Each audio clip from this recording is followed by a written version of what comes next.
জীবনে কিছু মুহূর্ত আছে যেগুলো না ভুলে থাকা যায়, না মনে রাখতে ভালো লাগে।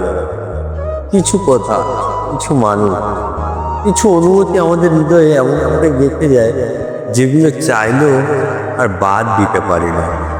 এই ভিডিওটা তাদের জন্য যারা কাউকে মন থেকে ভালোবেসেছে, হারিয়েছে কিংবা আজও মনে মনে কাঁদে।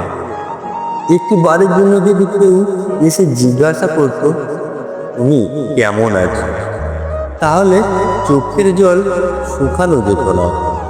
ভালোবাসা সবসময় চাওয়ার জিনিস না, ভালোবাসা অনেক সময় ছেড়ে দেওয়ার না। আর সবচেয়ে কষ্ট হয় তখন যখন তুমি জানো তুমি তাকে ছাড়া বাঁচতে পারবে না, তবুও তাকে মুক্তি করে দিতে হবে। কিছু স্মৃতি আঙুলে কাঁটা হয়ে ডুবে থাকে, যত ভুলতে চাও প্রতি তাজা হয়। রাতে ঘুমাতে গেলে চোখের কোণ দিয়ে একটা অদৃশ্য কষ্ট নেমে আসে।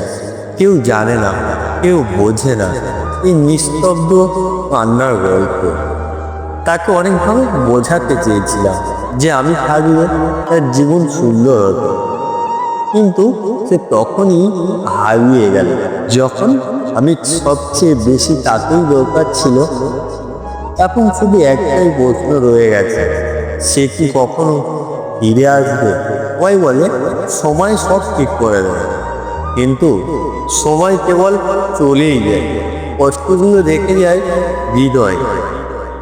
কিছু ভালোবাসা হয়তো পূর্ণতা পায় না, কিছু ভালোবাসা হয়তো পূর্ণতা পায় না, কিন্তু চিরদিন রয়ে যায় একটা নাম, একটা মুহূর্ত, একটা মানুষ হয়ে।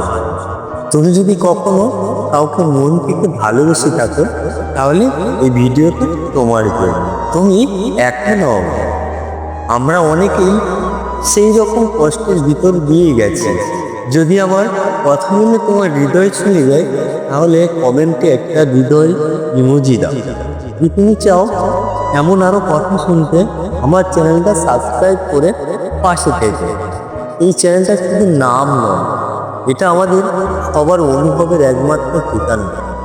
এখানে বলা হয় না বলা কষ্টের কথা, এখানেই মেলে মন খুলে দীর্ঘশ্বাস নেওয়ার সাহস।